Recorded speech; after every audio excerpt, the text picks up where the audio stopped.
Assalamualaikum warahmatullahi wabarakatuh. Salam sejahtera untuk kita semua. Shalom. Om Swastiastu, Namo Buddhaya, Salam Kebajikan. Rahayu, Rahayu, Rahayu. Salam Pancasila. Izin memperkenalkan diri, Praja Utama Sony Sultanasi, NPP 331043 dari kelas D2.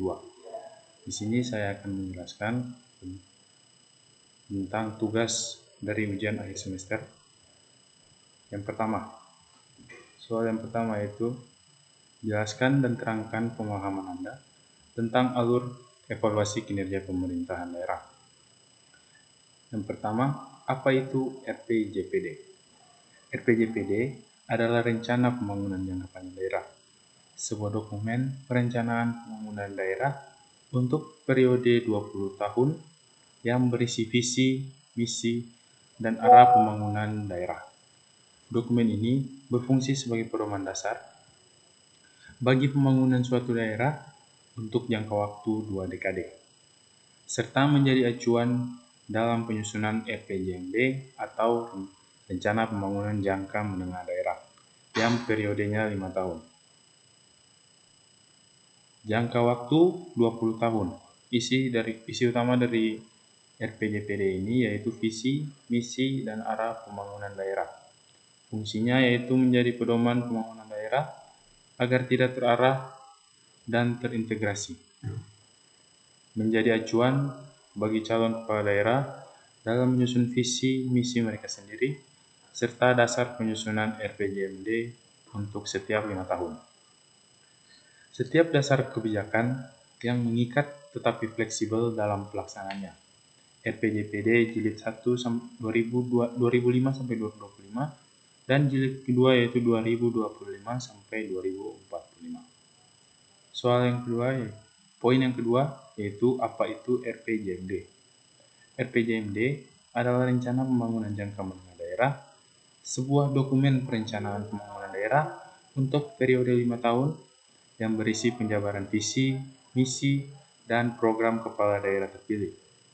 Dokumen ini menjadi landasan dan pedoman bagi pemerintah daerah dalam melaksanakan pembangunan, memastikan program-programnya terarah, terukur, dan selaras dengan rencana pembangunan nasional. Adapun pedoman pembangunannya yaitu menjadi panduan bagi pemerintah daerah dalam menyusun kebijakan dan program pembangunan 5 tahunan. Selanjutnya yaitu kesinambungan pembangunan, yaitu menjaga kesinambungan pembangunan antar periode kepemimpinan daerah sehingga program pembangunan tidak terputus. Selanjutnya yaitu memastikan pembangunan daerah selaras dengan Rencana Pembangunan Nasional dan Rencana Pembangunan Jangka Panjang Daerah atau RPJPD. Yang kedua yaitu pengelolaan anggaran, menjadi acuan dalam penyusunan anggaran daerah agar efisien, efektif, serta sesuai dengan kebutuhan daerah. Selanjutnya yaitu mewujudkan kesejahteraan dengan merumuskan program-program prioritas untuk meningkatkan kesejahteraan dan kualitas hidup masyarakat. Selanjutnya yaitu apa itu Renstra SKPD? Rencana Strategis atau Renstra SKPD adalah dokumen perencanaan SKPD untuk periode 5 tahun yang memuat kebijakan, program, dan kegiatan pembangunan, baik yang ditetapkan oleh pemerintah daerah maupun yang berasal dari aspirasi masyarakat. Pasal 111 penyusunan rancangan awal Renstra perangkat daerah sebagaimana dimaksud dalam pasal 110 disajikan dengan sistematika paling sedikit memuat A. Pendahuluan, B. Gambaran pelayanan perangkat daerah, C. Permasalahan dan isu strategis perangkat daerah, D. Tujuan dan sasaran, E. Strategi dan arah kebijakan, F. Rencana program dan kegiatan serta pendanaan, G. Kinerja penyelenggaraan bidang urusan, dan H. Yaitu penutup.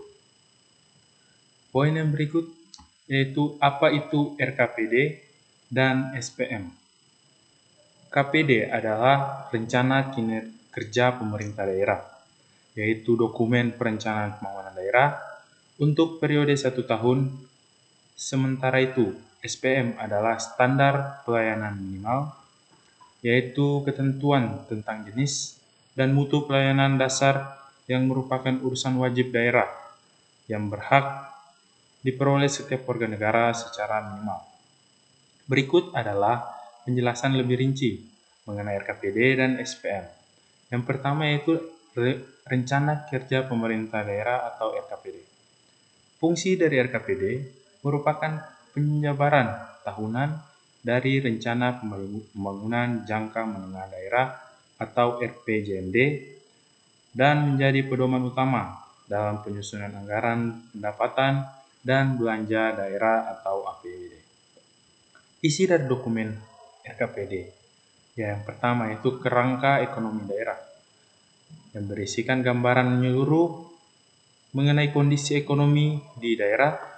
Yang kedua yaitu prioritas pembangunan daerah, program, dan kegiatan yang menjadi fokus utama dalam pembangunan. Adapun rencana kerja dan pendanaan, alokasi anggaran untuk program dan kegiatan yang telah ditetapkan. Tujuannya yaitu yang pertama konsistensi, yaitu menjamin adanya keselarasan antara perencanaan, penganggaran, pelaksanaan, dan pengawasan pembangunan.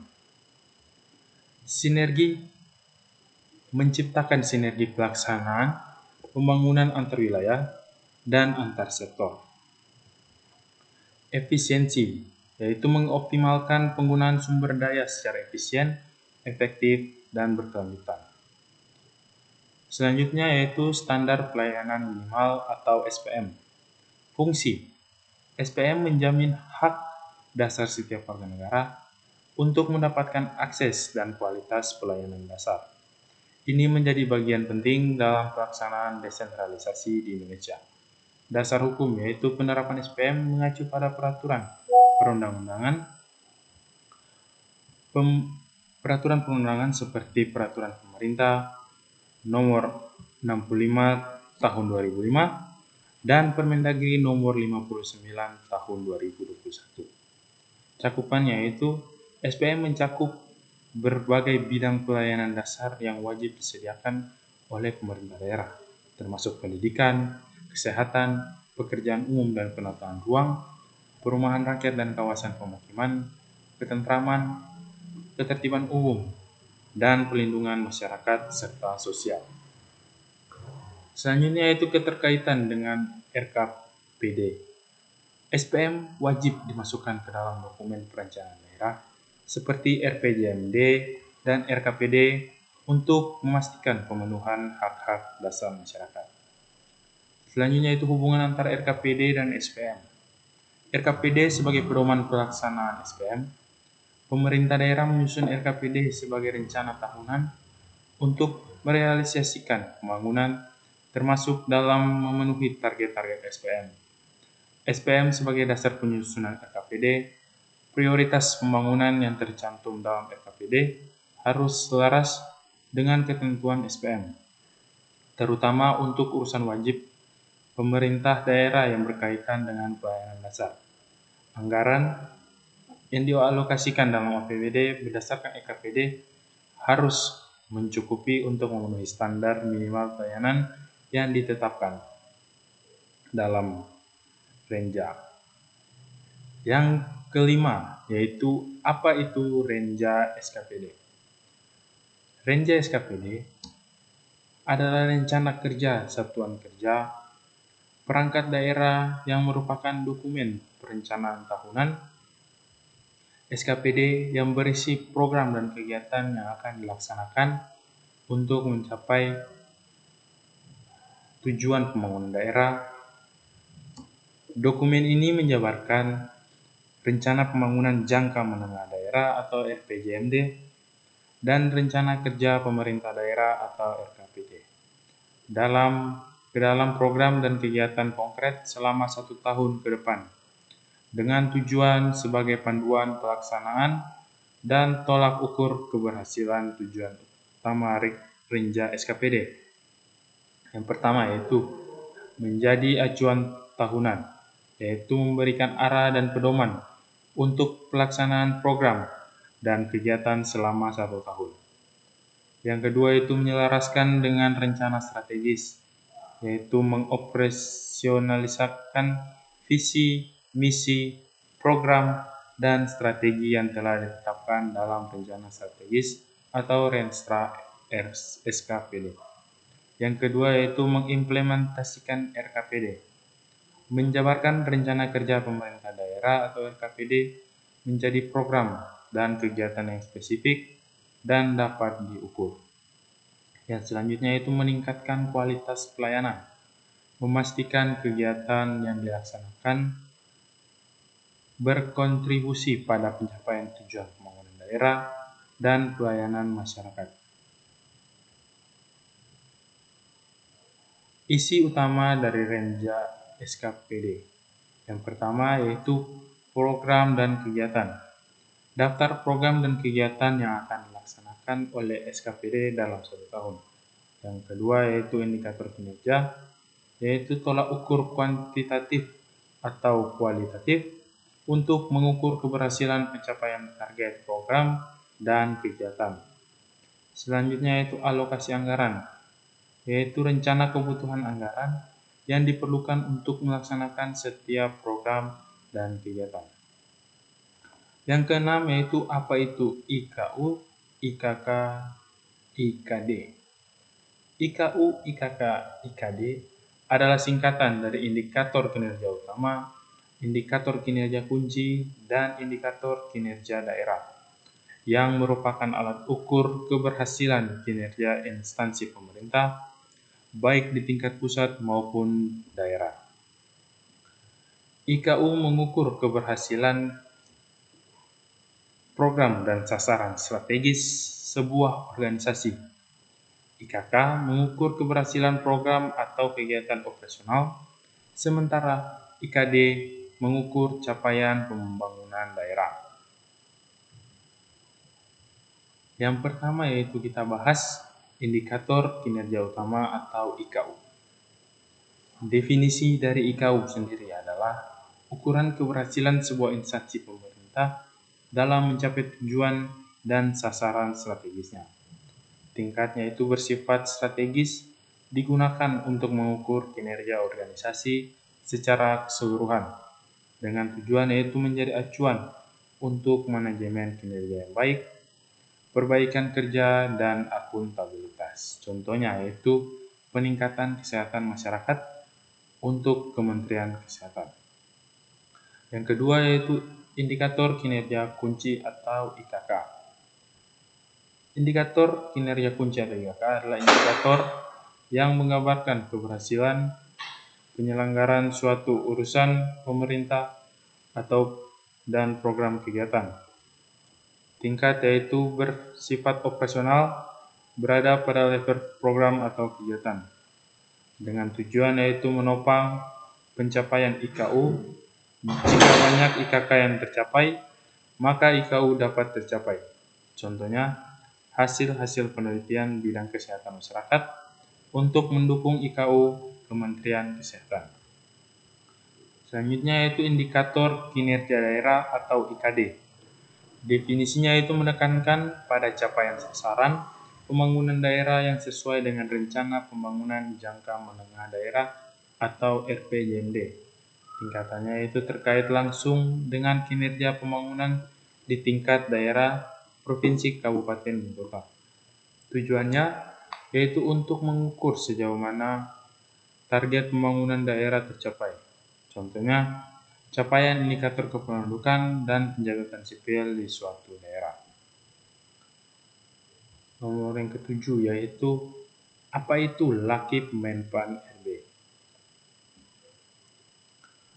Lakip Menpan RB adalah laporan akuntabilitas kinerja instansi pemerintahan yang disusun oleh Kementerian Pendayagunaan Aparatur Negara dan Reformasi Birokrasi atau PAN-RB. Lakip sendiri merupakan bagian dari sistem akuntabilitas kinerja instansi pemerintah Sakip yang berfungsi sebagai media pertanggungjawaban atas pelaksanaan tugas, fungsi, dan penggunaan anggaran. Komponen utama dari Lakip. Secara umum, Lakip memuat laporan yang membandingkan perencanaan dengan hasil yang dicapai dalam 1 tahun anggaran. Dalam proses penyusunannya, ada beberapa komponen penting yang dilibatkan. Yang pertama yaitu rencana strategis organisasi, berisi tujuan dan sasaran yang ingin dicapai oleh instansi. Yang kedua yaitu perjanjian kinerja, merupakan kesepakatan kinerja antar atasan dan bawahan yang memuat target terukur. Selanjutnya yaitu pengukuran kinerja, proses untuk mengetahui apakah target yang ditetapkan telah tercapai. Pelaporan kinerja yaitu menjabarkan hasil pengukuran kinerja selama 1 tahun anggaran. Selanjutnya yaitu fungsi dan tujuan dari Lakip. Fungsi dari Lakip sangat penting dalam pengelolaan pemerintahan yang transparan, akuntabel. Adapun tujuannya antara lain, yang pertama mempertanggungjawabkan kinerja, yaitu menunjukkan pertanggungjawaban instansi atas kinerja yang telah ditetapkan. Yang kedua itu menjadi dasar evaluasi atau menjadi tolak ukur untuk menilai ketepatan dalam mengasar target kerja.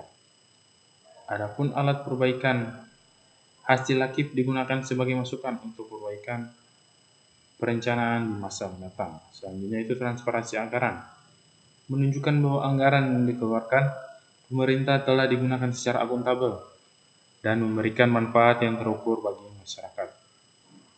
Selanjutnya itu apa itu LPJ KDH kepada DPRD sekarang berubah menjadi LKPJ KDH kepada DPRD.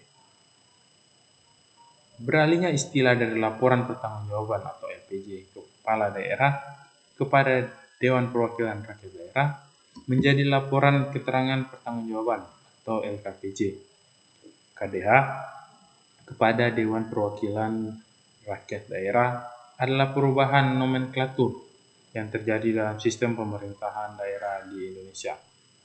Berikut adalah perbedaan utamanya. Yang pertama yaitu laporan pertanggungjawaban. Istilah ini digunakan sebelum era reformasi, di mana DPRD berwenang untuk menerima dan menolak laporan kepala daerah. Jika laporan ditolak, DPRD dapat meminta pemberhentian kepala daerah. Hubungan kekuasaan antara kepala daerah dan DPRD cenderung tidak seimbang. Selanjutnya yaitu LKPJ, laporan keterangan pertanggungjawaban.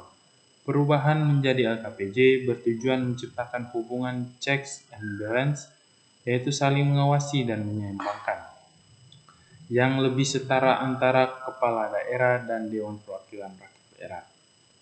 Selanjutnya peran DPRD. DPRD hanya memberikan rekomendasi dan catatan strategis terhadap LKPJ yang disampaikan oleh kepala daerah. DPRD tidak lagi memiliki kewenangan untuk menolak laporan tersebut. Tujuannya yaitu dengan demikian LKPJ berfungsi sebagai bentuk akuntabilitas kepala daerah kepada publik dan Dewan Perwakilan Rakyat Daerah, serta menjadi bahan evaluasi untuk perbaikan kinerja di masa mendatang.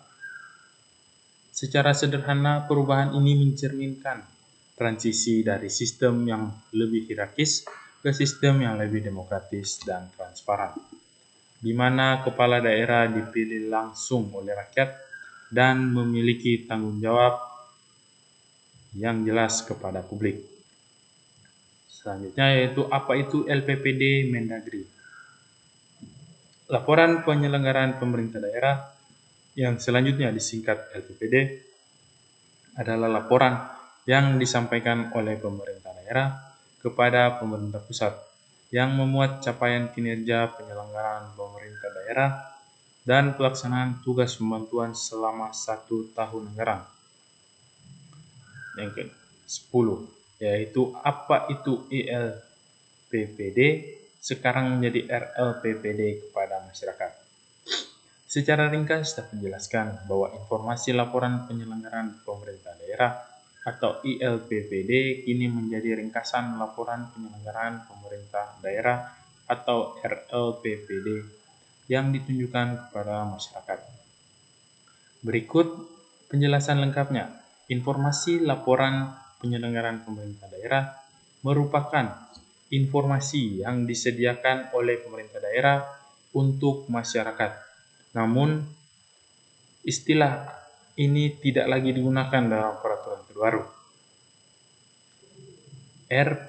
Ringkasan Laporan Penyelenggaraan Pemerintah Daerah atau RLPPD adalah ringkasan yang disiapkan oleh pemerintah daerah untuk dipublikasikan kepada masyarakat sebagai bagian dari akuntabilitas publik. Laporan ini memuat pencapaian kinerja pemerintah daerah selama 1 tahun anggaran. Perbedaan utama bagi masyarakat. Yang pertama yaitu ILPPD sebelumnya, informasi terkait kinerja pemerintah daerah yang bisa diakses oleh masyarakat. Umumnya dalam bentuk yang lebih rinci dan teknis. Selanjutnya RLPPD yaitu yang sekarang versi ringkas dan lebih mudah dipahami dari laporan kinerja pemerintah daerah yang wajib disebarluaskan kepada masyarakat melalui media cetak atau daring. Hal ini memudahkan masyarakat untuk memahami capaian pemerintah daerah, termasuk indikator makro seperti pertumbuhan ekonomi, investasi, dan serapan tenaga kerja. Selanjutnya itu perubahan ini bertujuan untuk meningkatkan transparansi dan partisipasi masyarakat dalam memahami kinerja pemerintahan daerah. Nomor 11 yaitu apa itu APBD dan APBDP. APBD atau Anggaran Pendapatan dan Belanja Daerah adalah rencana keuangan tahunan pemerintah daerah untuk 1 tahun yang disetujui oleh DPRD. APBDP adalah APBDP perubahan adalah penyesuaian atau perubahan terhadap APBD yang sudah ditetapkan sebelumnya karena ada perubahan-perubahan yang terjadi selama tahun anggaran. APBD di sini adalah rencana keuangan tahunan daerah yang disetujui bersama oleh pemerintah daerah dan DPRD serta ditetapkan dengan peraturan daerah. APBD merupakan pedoman bagi pemerintah daerah dalam mengelola pendapatan dan belanja daerah setiap tahunnya. Adapun tujuannya yaitu meningkatkan pelayanan publik, kesejahteraan masyarakat, dan sebagai alat untuk mencapai tujuan fiskal daerah. Adapun komponennya itu terdiri dari pendapatan daerah, belanja daerah, dan pembiayaan daerah. Selanjutnya yaitu APBDP. APBDP merupakan penyusunan ulang dari APBD yang sudah ada untuk menyesuaikan dengan kondisi kebutuhan yang sekarang di tengah tahun anggaran. APBDP menjadi instrumen penting ketika terjadi perubahan signifikan yang tidak dapat diantisipasi sebelumnya. Tujuan dari APBDP adalah mengakomodasi perubahan pendapatan dan belanja seperti adanya pendapatan daerah yang lebih besar atau lebih kecil dari perkiraan dan kebutuhan belanja yang besar. Contoh perubahannya yaitu penerimaan dana alokasi dari pemerintah pusat yang lebih besar atau lebih kecil, atau kebutuhan darurat seperti penanganan bencana alam yang memerlukan tambahan dana belanja. Nomor 12 yaitu apa itu KUA dan PPAS. KUA adalah kebijakan umum anggaran dan PPAS adalah prioritas dan plafon anggaran sementara. Keduanya adalah dokumen penting dalam penyusunan anggaran, pendapatan, dan belanja daerah atau APBD yang menjadi pedoman bagi pemerintah daerah dalam merencanakan anggaran tahunan. KUA memuat arah umum kebijakan anggaran dan prioritas pembangunan, sedangkan PPAS merinci plafon anggaran sementara untuk setiap program dan kegiatan yang tercantum dalam KUA, Kebijakan Umum Anggaran. Adalah dokumen yang berisi gambaran umum tentang arah kebijakan pengelolaan keuangan daerah yang mencakup asumsi dasar ekonomi makro, kebijakan pendapatan, belanja, dan pembiayaan daerah. Adapun fungsinya yaitu menjadi pedoman dan landasan bagi pemerintah daerah dalam menyusun APBD sesuai dengan prioritas pembangunan. Isinya yaitu pokok-pokok kebijakan yang menyelaraskan kebijakan pemerintah pusat dan daerah, prinsip serta teknis penyusunan APBD, prioritas dan plafon anggaran sementara atau PPAS, yaitu dokumen yang merinci program prioritas dan batas maksimal anggaran yang dialokasikan untuk setiap program dan kegiatan dalam APBD. Fungsinya yaitu menjadi acuan teknis bagi pemerintah dan perangkat daerah dalam menyusun rencana kerja anggaran atau RKA, Satuan Kerja Perangkat Daerah SKPD. Isinya yaitu prioritas program pada setiap urusan pemerintahan daerah dan plafon anggaran sementara untuk setiap perangkat daerah yang dijabarkan dalam program, kegiatan, dan subkegiatan. Selanjutnya yaitu nomor 13. Apa itu BTL dan BL dalam APBD? Dalam konteks anggaran, pendapatan, dan belanja daerah atau APBD, BTL adalah belanja tidak langsung, sedangkan BL adalah belanja langsung. Perbedaan utama di antara keduanya adalah keterkaitan belanja tersebut dengan program dan kegiatan pemerintah daerah. Belanja tidak langsung atau BTL adalah pengeluaran daerah yang tidak berkaitan secara langsung dengan pelaksanaan program dan kegiatan. Alokasi dana BTL bersifat tepat atau rutin yang harus dikeluarkan setiap tahunnya. Contoh-contoh BTL yaitu belanja pegawai seperti gaji, tunjangan, dan honorarium untuk pegawai negeri sipil daerah.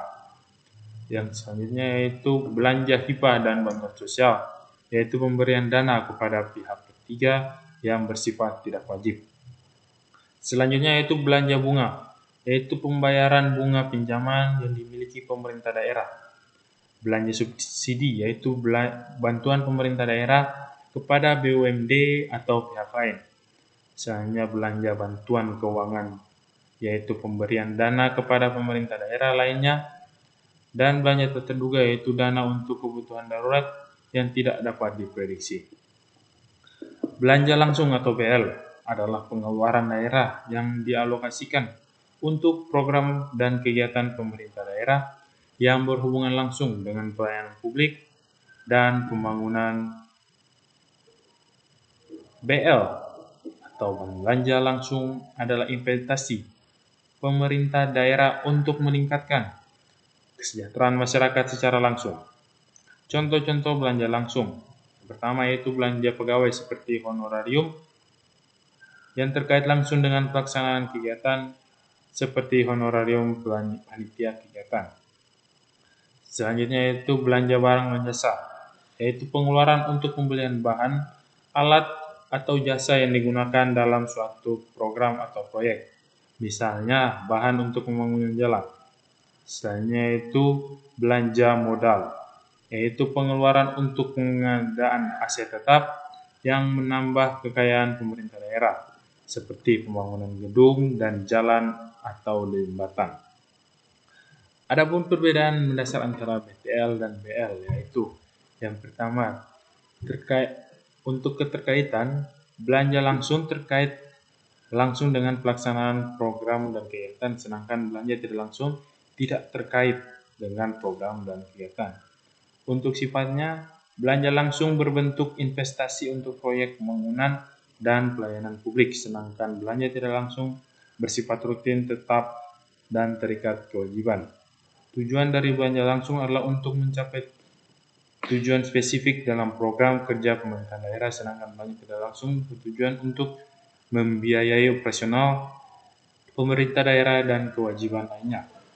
Contoh dari belanja langsung yaitu proyek pembangunan infrastruktur, pengadaan barang atau jasa untuk kegiatan, dan honorarium panitia. Sedangkan belanja tidak langsung contohnya yaitu gaji PNS, tunjangan, dana hibah, pembayaran hutang, dan belanja tak terduga. Nomor 14 yaitu apa itu SAKIP, BPK opini, WTP, WDB, disclaimer. Sakip BPK opini, WTP, WDB, disclaimer adalah serangkaian istilah yang saling berkaitan dalam sistem pengelolaan dan pertanggungjawaban keuangan negara di Indonesia secara ringkas. Sakip adalah sistem yang digunakan pemerintah untuk memberikan opini, WTP, WDP, disclaimer sebagai penilaiannya. Berikut adalah penjelasan setiap istilah. Yang pertama yaitu sakip. Sakip adalah rangkaian sistematika dari aktivitas perencanaan, pengukuran, pelaporan, dan evaluasi kinerja yang transparan, akuntabel, dan dapat dipertanggungjawabkan. Tujuan dari sakip yaitu untuk memastikan bahwa setiap instansi pemerintah bisa mengelola dan melaporkan kinerja secara efektif dan efisien sesuai dengan anggaran yang digunakan. Hubungan dengan BPK yaitu hasil dari sakip dapat menjadi salah satu bahan pertimbangan bagi BPK saat melakukan pemeriksaan kerja, bukan hanya pemeriksaan keuangan. Selanjutnya yaitu BPK. BPK adalah lembaga tinggi negara yang bebas dan mandiri dengan wewenang untuk memeriksa pengelolaan dan tanggung jawab keuangan negara. Tugas BPK yaitu melakukan audit atau pemeriksaan terhadap semua instansi pemerintah, termasuk kementerian, lembaga pemerintahan daerah, dan BUMN, untuk memastikan pengelolaan keuangan berjalan sesuai dengan peraturan yang berlaku. Hubungan dengan opini. Hasil pemeriksaan keuangan BPK kemudian dituangkan dalam sebuah opini sebagai bentuk pernyataan profesional mengenai kewajaran laporan keuangan. Opini adalah pernyataan profesional BPK mengenai kewajaran laporan keuangan pemerintah. Terdapat 4 jenis opini yang diberikan oleh BPK. Yang pertama yaitu opini wajar tanpa pengecualian atau WTP. Kategorinya yaitu opini tertinggi atau predikat terbaik. Maknanya yaitu laporan keuangan telah disajikan secara wajar dalam semua hal yang material dan sesuai standar akuntansi pemerintahan atau SAP, tanpa adanya penyimpangan dan signifikan. Penting untuk disimak yaitu opini WTP tidak menjamin bahwa tidak ada korupsi. Fokusnya adalah pada kewajaran penyajian laporan keuangan. Yang kedua yaitu opini wajar dengan pengecualian atau WDP. Kategorinya itu diberikan jika terdapat salah saji material, namun tidak mempengaruhi keseluruhan laporan keuangan. Maknanya yaitu laporan keuangan menyajikan secara wajar dalam semua hal yang material, kecuali untuk mendampak hal-hal yang dikecualikan. Contohnya terdapat beberapa kelemahan dalam sistem pengendalian internal atau ketidakpatuhan terhadap peraturan perundang-undangan. Selanjutnya yang ketiga itu opini tidak memberikan pendapat atau disclaimer.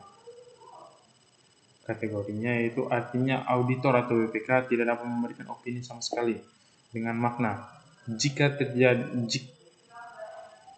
jika auditor tidak bisa mendapatkan bukti pemeriksaan yang cukup memadai karena adanya pembatasan ruang lingkup audit yang luar biasa. Alasannya yaitu kondisi ini sering disebabkan oleh pengelolaan aset yang belum baik atau ketersediaan dokumen yang diperlukan untuk audit. Adapun keterkaitan antara sakip, BPK, dan opini. Secara singkat, hubungan ketiganya adalah sebagai berikut. Yang pertama, sakip adalah alat yang digunakan instansi pemerintah untuk mengelola dan melaporkan kinerja mereka secara sistematis. Yang kedua itu BPK adalah lembaga eksternal yang memeriksa laporan keuangan instansi tersebut. Adapun opini yaitu WTP, WDB, dan disclaimer adalah hasil dari pemeriksaan BPK yang menjadi penilaian terhadap kewajaran laporan keuangan instansi tersebut. Yang keempat, meskipun opini BPK dan penilaian sakip berjalan paralel, kualitas sakip yang baik dapat membantu instansi pemerintah mencapai opini BPK yang lebih baik. Karena sakip berfokus pada akuntabilitas kinerja yang dapat mendukung pengelolaan keuangan yang lebih baik. Nomor 15 yaitu apa itu SOP berisi SHSR, SPPD, ASN, PNS, dan P3K. Yang pertama, SOP yang berisi SHSR, SPPD, ASN, PNS, dan P3K kemungkinan besar adalah standar operasional prosedur atau SOP tentang pengelolaan perjalanan dinas yang melibatkan aparatur sipil negara ASN, baik pegawai negeri sipil maupun pegawai pemerintahan dengan perjanjian kerja atau P3K. Berikut adalah singkatan tersebut. Yang pertama yaitu SOP atau Standard Operation Procedure atau Prosedur Operasional Standar. Ini adalah panduan tertulis yang berisi langkah-langkah kerja yang harus diikuti untuk mencapai tujuan yang konsisten. Yang kedua yaitu SHSR, yaitu kemungkinan singkatan ini dari surat hasil rapat atau surat hasil koordinasi yang menjadi dasar perlunya sebuah perjalanan dinas. SPPD yaitu surat perintah perjalanan dinas. Ini adalah dokumen resmi yang menugaskan pegawai untuk melakukan perjalanan dinas. ASN atau aparatur sipil negara yang merupakan istilah umum untuk pegawai pemerintah termasuk PNS dan P3K. PNS adalah pegawai negeri sipil, salah satu jenis ASN yang diangkat secara tetap oleh pemerintah. Yang selanjutnya itu P3K, yaitu pegawai pemerintah dengan perjanjian kerja, jenis ASN yang diangkat berdasarkan perjanjian kerja untuk jangka waktu tertentu. Fungsi SOP. Fungsi SOP ini berfungsi sebagai panduan yang mengatur seluruh tahapan perjalanan dinas, mulai dari perencanaan hingga pertanggungjawaban. Pengajuannya itu bagaimana mengajukan permohonan perjalanan dinas, penerbitan dokumen yaitu prosedur untuk menerbitkan surat tugas atau ST, dan SPPD. Yang ketiga itu pelaksanaan, yaitu langkah-langkah yang harus diikuti selama perjalanan dinas. Untuk pertanggungjawab yaitu proses pelaporan dan administrasi keuangan setelah perjalanan selesai, termasuk pengumpulan bukti-bukti seperti tiket, kwitansi, dan laporan hasil kegiatan. Dengan adanya SOP ini, instansi dapat memastikan bahwa setiap perjalanan dinas dilakukan secara efektif, yaitu sesuai dengan tujuan yang telah ditetapkan, efisien, yaitu menggunakan anggaran secara optimal, dan akuntabel, yaitu ada bukti dan laporan jelas untuk setiap pengeluaran dan kegiatan. Yang berikut nomor 16 yaitu membahas tentang apa itu BMD, BLUD, dan SIPD. BMD, BLUD, dan SIPD adalah integrasi antara pengelolaan barang milik daerah atau BMD, Badan Layanan Umum milik daerah atau BLUD, dan Sistem Informasi Pemerintahan Daerah atau SIPD.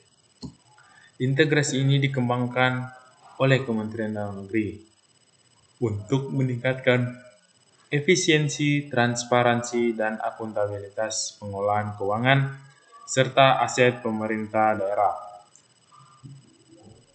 BMD adalah semua barang yang dibeli atau diperoleh atas beban anggaran pendapatan belanja daerah atau APBD atau sumber perolehan sah lainnya. Pengelolaannya meliputi perencanaan, penganggaran, pengadaan, penggunaan, pemanfaatan, pemeliharaan, penilaian, pemindah tanganan, pemusnahan, penghapusan, dan penata usahaan aset. Integrasi dengan SIPD yaitu sistem IBMD merupakan modul dalam SIPD yang berfungsi untuk mengelola data BMD secara elektronik. Integrasi ini bertujuan untuk menyeragamkan proses tata kelola data aset, sehingga seluruh data perencanaan, penatausahaan, dan pelaporan BMD dapat disatukan dalam rangka satu sistem. Selanjutnya itu BLUD atau Badan Layanan Umum Daerah. Badan Layanan Umum Daerah adalah unit kerja di bawah Organisasi Perangkat Daerah atau OPD yang diberikan fleksibilitas dalam pengelolaan keuangan untuk meningkatkan pelayanan publik. Tujuannya itu untuk memberikan layanan kepada masyarakat dengan lebih efektif dan efisien, seperti yang diterapkan pada rumah sakit, puskesmas, dan pasar daerah. Selanjutnya yaitu integrasi dengan SIPD, yaitu modul EBLUD diintegrasikan ke dalam SIPD dengan mengelola keuangan BLUD, mulai dari perencanaan anggaran hingga pelaporan. Integrasi ini membantu menyelaraskan data keuangan BLUD dengan sistem keuangan secara keseluruhan. Selanjutnya yaitu SIPD atau Sistem Informasi Pemerintah Daerah adalah sistem yang dikelola oleh Kemendagri yang memuat data dan informasi terintegrasi terkait perencanaan, pembangunan keuangan, serta pembinaan dan pengawasan pemerintahan daerah. Fungsi utama yaitu penyatuan data, yaitu untuk menyatukan data perencanaan, penganggaran, pelaksanaan, dan pelaporan keuangan dari berbagai entitas di pemerintah Indonesia. Digitalisasi yaitu untuk mendukung sistem pemerintahan baik berbasis elektronik untuk mendorong tata kelola pemerintah yang lebih modern. Selanjutnya efisiensi yaitu meminimalkan biaya pengembangan sistem yang harus ditanggung oleh masing-masing pemerintah daerah. Manfaat integrasi BMD, BLUD, dan SIPD. Integrasi ini menciptakan satu ekosistem informasi yang saling terhubung untuk pengelolaan daerah yang lebih baik dengan manfaat sebagai berikut. Yang pertama yaitu Satu Data Indonesia untuk mempercepat terwujudnya satu data pemerintah daerah yang terpusat dan akurat. Selanjutnya itu tata kelola terpadu, yaitu memungkinkan konsolidasi laporan keuangan yang lebih terpusat dan efisien. Adapun transparansi dan akuntabilitas, yaitu meningkatkan transparansi dan akuntabilitas dalam pengelolaan keuangan dan aset daerah, serta pengambilan keputusan, yaitu memberikan data yang valid dan terintegrasi untuk mendukung pengambilan keputusan yang lebih tepat di tingkat pemerintah daerah.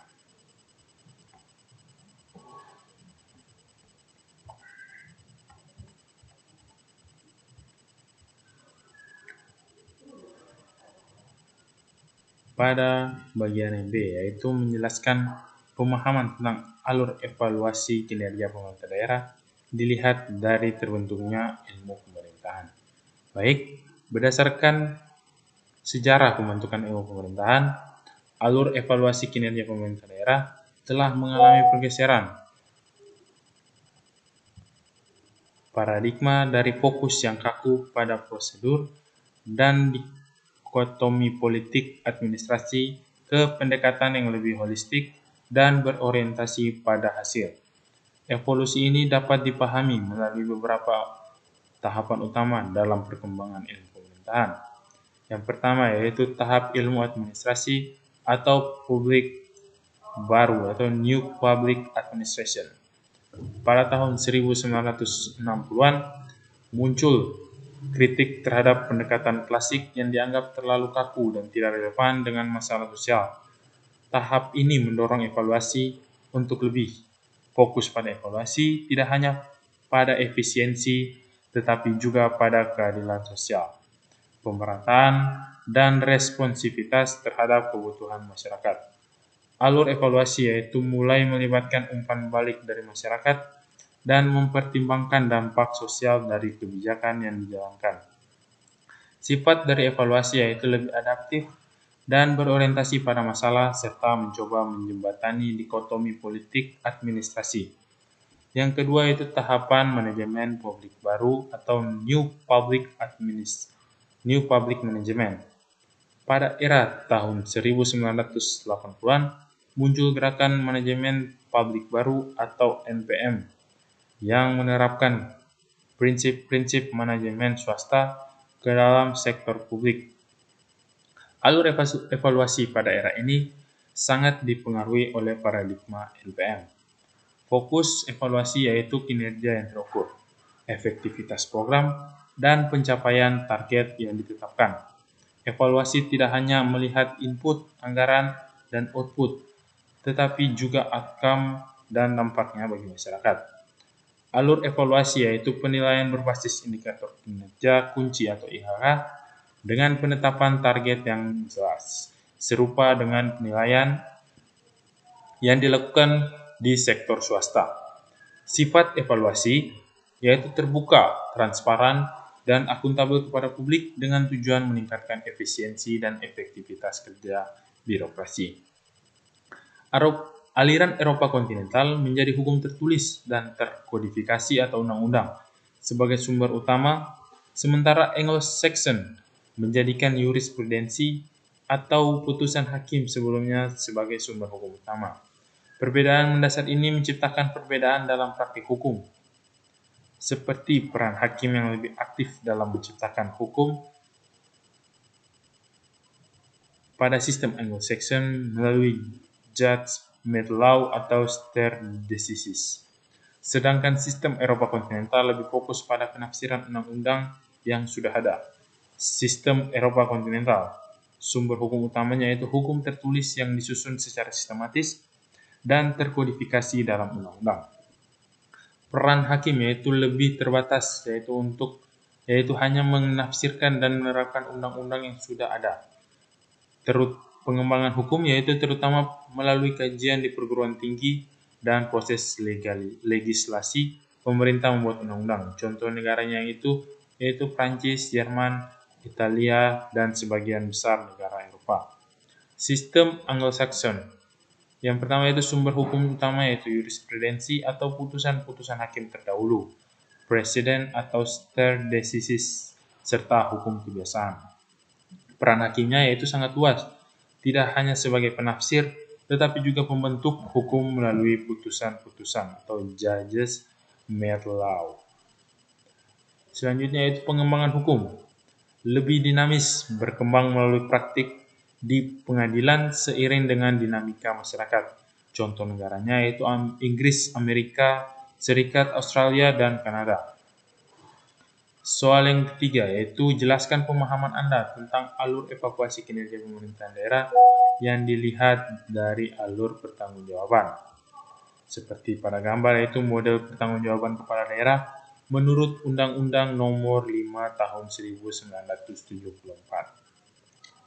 Jawabannya yaitu berdasarkan Undang-Undang Nomor 5 Tahun 1974 tentang pokok-pokok pemerintahan daerah, alur evaluasi kinerja pemerintah daerah dapat dilihat dari aspek pertanggungjawaban sangat terkait erat dengan hubungan hierarkis antara pemerintah pusat dan daerah, serta antara kepala daerah dengan Dewan Perwakilan Rakyat Daerah atau DPRD.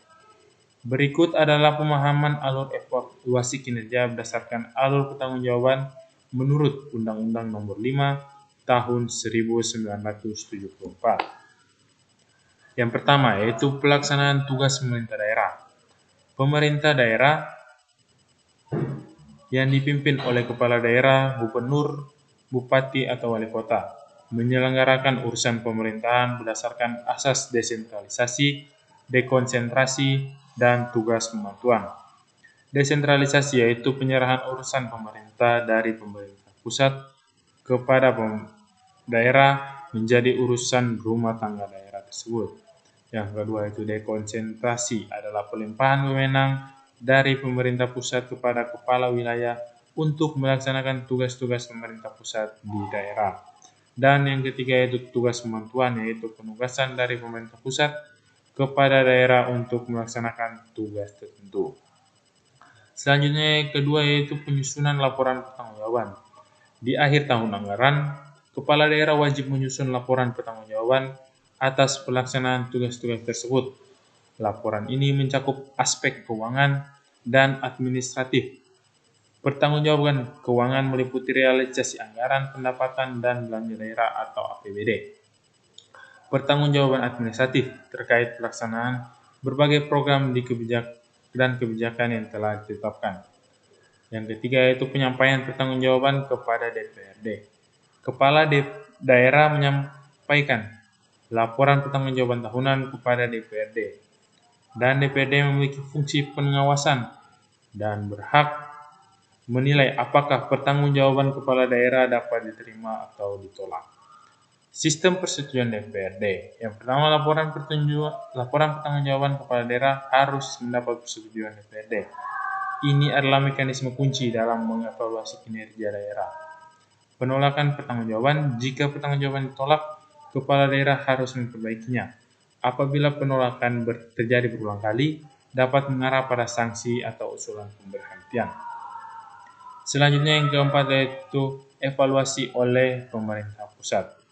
Selain pertanggungjawaban kepada DPRD, pemerintah daerah juga dievaluasi oleh pemerintah pusat melalui mekanisme pengawasan yang diatur oleh Menteri Dalam Negeri. Pembinaan dan pengawasan. Menteri Dalam Negeri berwenang melakukan pembinaan dan pengawasan terhadap penyelenggaraan pemerintah daerah untuk memastikan efektivitas dan efisiensi. Sanksi pusat. Jika ada peraturan atau keputusan daerah yang bertentangan dengan peraturan yang tinggi, Menteri Dalam Negeri untuk provinsi atau gubernur untuk kabupaten kota berwenang menangguhkan peraturan tersebut. Yang kelima itu pengaruh kuat pemerintah pusat. Salah satu karakteristik utama era Undang-Undang Nomor 5 Tahun 1974 adalah dominasi pemerintah pusat dalam evaluasi dan pengawasan, meskipun otonomi daerah ditekankan pada daerah tingkat 2. Kewenangan pemerintah pusat tetap sangat besar. Hal ini dikenal dengan paradigma The Structural Efficiency Model, di mana efisiensi dan keseragaman dalam struktur pemerintahan lebih diutamakan. Untuk kesimpulannya, secara ringkas, alur evaluasi kinerja menurut Undang-Undang Nomor 5 Tahun 1974 adalah sebagai berikut. Yang pertama, pelaksanaannya itu kepala daerah melaksanakan tugas-tugas berdasarkan desentralisasi, dekonsentrasi, dan tugas bantuan. Untuk pertanggungjawaban, kepala daerah menyusun laporan pertanggungjawaban tahunan kepada DPRD. Evaluasi internal DPRD, yaitu DPRD mengevaluasi dan memberikan persetujuan atau penolakan atas laporan pertanggungjawaban. Evaluasi eksternal atau pusat, yaitu pemerintah pusat melalui Menteri Dalam Negeri mengawasi dan membina penyelenggaraan pemerintah daerah. Soal yang keempat yaitu hubungan pertanggungjawaban ini menunjukkan evaluasi kinerja daerah tidak hanya berdasarkan penilaian internal, tetapi juga diawasi secara ketat oleh pemerintah pusat. Sifatnya yang sentralistik berbeda jauh dengan sistem otonomi daerah yang lebih desentralisasi seperti yang berlaku saat ini. Selanjutnya yaitu model pertanggungjawaban kepala daerah menurut Undang-Undang Nomor 22 Tahun 99. Berdasarkan Undang-Undang Nomor 22 Tahun 1999, alur evaluasi kinerja pemerintah daerah dilihat dari alur pertanggungjawaban, sangat terkait erat dengan hubungan antara kepala daerah dan Dewan Perwakilan Rakyat Daerah. Alur ini menekankan pada akuntabilitas kepala daerah kepada Dewan Perwakilan Rakyat Daerah yang menjadi representasi masyarakat di daerah. Berikut adalah pemahaman mengenai alur kinerja pemerintah daerah berdasarkan Undang-Undang Nomor 22 Tahun 1999. Yang pertama yaitu laporan pertanggungjawaban kepala daerah. Kewajiban pelaporan kepala daerah seperti gubernur, bupati, dan wali kota wajib menyampaikan laporan pertanggungjawaban kepada DPRD pada setiap akhir tahun anggaran. Laporan khusus, kepala daerah juga wajib memberikan pertanggungjawaban kepada DPRD untuk hal-hal tertentu jika diminta oleh DPRD. Yang kedua yaitu proses evaluasi dan persetujuan DPRD. Fungsi evaluasi yaitu DPRD bertugas mengevaluasi kinerja kepala daerah berdasarkan laporan pertanggungjawaban yang telah disampaikan. Ini merupakan bagian dari fungsi pengawasan DPRD terhadap jalannya pemerintahan daerah. Waktu evaluasi. Evaluasi kinerja dilakukan setelah kepala daerah menyampaikan laporan pertanggungjawaban untuk pertanggungjawaban akhir masa jabatan. Laporan disampaikan selambat-lambatnya 4 bulan setelah pemberitahuan dari DPRD mengenai berakhirnya masa jabatan. Keputusan DPRD. Setelah proses evaluasi, DPRD dapat mengambil beberapa keputusan seperti menerima pertanggungjawaban, yaitu menandakan kinerja kepala daerah dinilai baik dan sesuai dengan perencanaan, atau menolak pertanggungjawaban jika kinerja kepala daerah dinilai buruk. DPRD dapat menolak laporan pertanggungjawaban tersebut. Yang ketiga itu sanksi atas penolakan pertanggungjawaban. Penolakan tahunan. Jika pertanggungjawaban tahunan ditolak, kepala daerah harus melakukan perbaikan.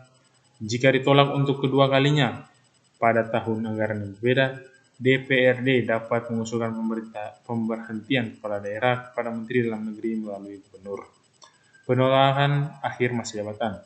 Kepala daerah yang pertanggungjawaban akhir masa jabatannya ditolak oleh DPRD tidak dapat dicalonkan kembali sebagai kepala daerah untuk masa jabatan berikutnya. Dampak dan tujuan evaluasi. Dampaknya itu kebijakan. Alur pertanggungjawaban ini bertujuan untuk memastikan bahwa setiap kebijakan dan pelaksanaan tugas pemerintah daerah dapat dipertanggungjawabkan secara transparan dan akuntabel kepada publik melalui perwakilan mereka DPRD. Yang kedua untuk meningkatkan kinerja, dan yang ketiga yaitu hubungan kelembagaan. Secara ringkas, Undang-Undang Nomor 22 Tahun 99 mengatur bahwa evaluasi kinerja oleh pemerintah daerah dilakukan melalui laporan pertanggungjawaban yang disampaikan oleh kepala daerah kepada DPRD. DPRD kemudian mengevaluasi laporan tersebut dan keputusannya dapat berujung pada diterimanya atau ditolaknya pertanggungjawaban dengan konsekuensi tertentu bagi kepala daerah jika pertanggungjawabannya ditolak. Selanjutnya itu model pertanggungjawaban kepala daerah menurut Undang-Undang Nomor 32 Tahun 2004 dan Undang-Undang Nomor 23 Tahun 2014. Berdasarkan Undang-Undang Nomor 32 Tahun 2004 dan Undang-Undang Nomor 23 Tahun 2014, alur evaluasi kinerja pemerintah daerah dilihat dari alur pertanggungjawaban mengalami pergeseran paradigma. Perubahan ini berfokus pada hubungan antar pemerintah pusat dan daerah, peran kepala daerah, serta mekanisme pertanggungjawaban yang lebih terperinci. Alur evaluasi kinerja menurut Undang-Undang Nomor 32 Tahun 2004 menekankan prinsip otonomi yang luas, nyata, dan bertanggung jawab. Alur evaluasi kinerja memiliki karakteristik seperti penyampaian laporan, yaitu kepala daerah diwajibkan untuk menyampaikan 3 jenis laporan pertanggungjawaban, yaitu laporan pertanggungjawaban atau LPJ, laporan penyelenggaraan pemerintah daerah atau LPPD, dan informasi laporan penyelenggaraan pemerintah daerah atau ILPPD. Evaluasi oleh pemerintah pusat. LPPD yang disampaikan kepala daerah menjadi dasar pemerintah untuk melakukan evaluasi penyelenggaraan pemerintah daerah. Misalnya evaluasi oleh DPRD dan peran gubernur. Untuk Undang-Undang Nomor 23 Tahun 2014 yaitu mengubah beberapa aspek dalam alur pertanggungjawaban dan evaluasi untuk menyelaraskan hubungan antara pemerintah pusat dan daerah. Beberapa perubahan utamanya adalah yaitu penyampaian laporan.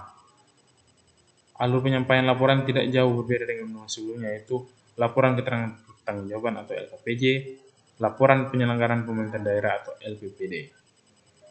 Mekanisme evaluasi oleh pemerintah pusat atau EPPD yang terdiri dari proses evaluasi dan hasil evaluasi, serta peran gubernur dan penguatan aspek inovasi, yaitu Undang-Undang Nomor 23 Tahun 2014 melakukan inovasi untuk memajukan daerah.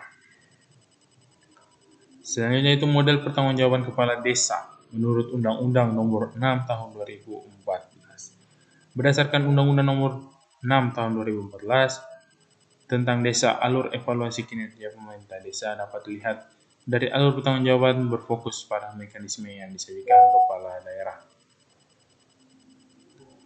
Proses ini memastikan adanya akuntabilitas, transparansi, dan partisipasi kepada masyarakat dalam setiap kegiatan yang dilakukan.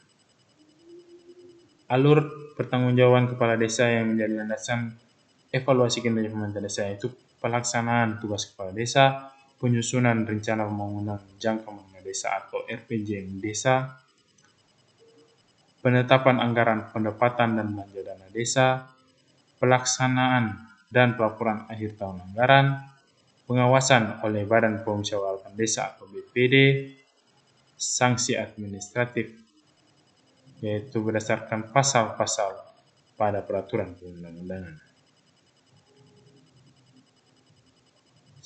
Soal selanjutnya yaitu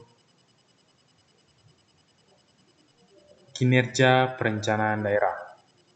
Ini merupakan soal ujian praktek pemahaman evaluasi kinerja pemerintahan daerah melalui konsep dasar dalam penyusunan perencanaan daerah. Jika melihat contoh visi dan misi Kabupaten X dan Y di bawah ini, yaitu terwujudnya Kabupaten X yang damai, maju, sejahtera, demokratis, dan tangguh, serta berdaya saing, berlandaskan cinta kasih dan kejujuran, keadilan, dan kerja keras. Dan dibandingkan dengan visi Kabupaten Y di bawah ini, yaitu Kabupaten Y yang maju bersama berbasis budaya, Y yang unggul di bidang kelautan, perikanan, pariwisata, serta pertanian. 1. Peningkatan ketersediaan informasi penyelenggaraan komunikasi publik yang berkualitas. Yang kedua, mengoptimalkan peran dan fungsi organisasi serta manajemen pelayanan publik yang prima dan menjangkau. Meningkatkan kapasitas dan partisipasi aktif pemerintah melalui pemanfaatan teknologi dan komunikasi.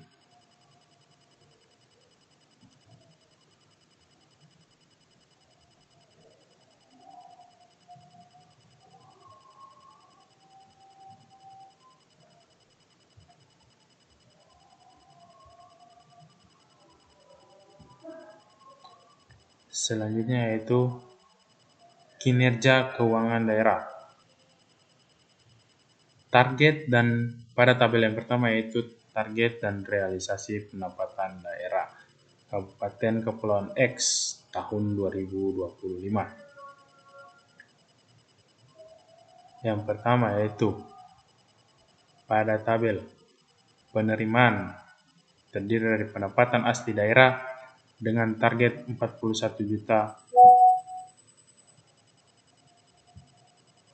dengan target 41.740.500.000 rupiah dengan realisasi 33.543 miliar.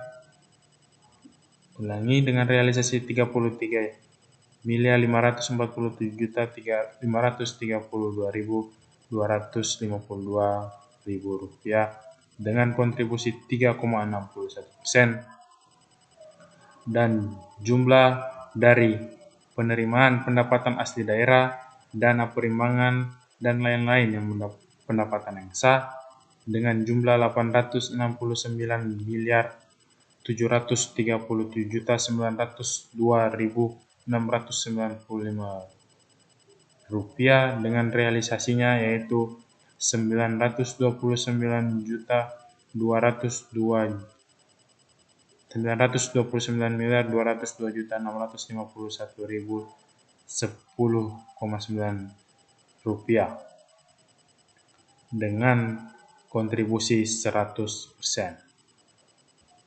Selanjutnya, jika melihat dari struktur APBD atau struktur belanja Kabupaten X, yaitu anggaran realisasi belanja daerah dengan uraian belanja tidak langsung, belanja tidak langsung dan belanja langsung dengan jumlah 1.158.369.824.077 rupiah, maka realisasinya adalah 951.354.835.189 rupiah, maka kontribusinya dinyatakan 100%.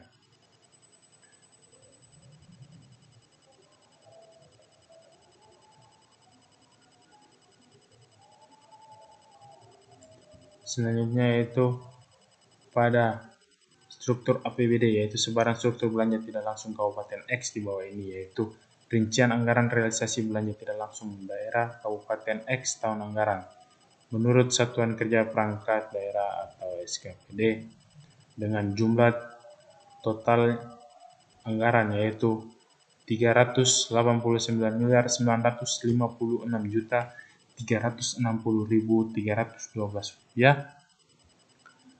dengan realisasinya yaitu 299.900 dengan realisasi 299.922.884 rupiah, maka kontribusi yang dihasilkan yaitu 100%. Selanjutnya pada APBD sebaran struktur belanja langsung menurut Satuan Kerja Perangkat Daerah atau SKPD dengan jumlah anggaran yaitu 756.150.107.391 rupiah dan realisasi sebesar 634.034.780.980 rupiah, maka kontribusi yang dihasilkan yaitu 100%. Pada struktur APBD pembiayaan, yang pertama yaitu uraian penerimaan pembiayaan dan pengeluaran pembiayaan dengan jumlah pembiayaan yaitu sebesar 271.420.639.182, maka direalisasikan 271.420.639.182 rupiah, maka kontribusi yang didapatkan yaitu 100%. Demikianlah penjelasan yang saya dapat berikan pada soal ujian akhir semester Institut Pemerintahan Negeri. Lebih dan kurangnya saya mohon maaf. Akhir kata saya ucapkan wassalamualaikum warahmatullahi wabarakatuh. Salam sejahtera untuk kita semua. Shalom. Om Santi Santi Santi Om. Salam Pancasila. Terima kasih.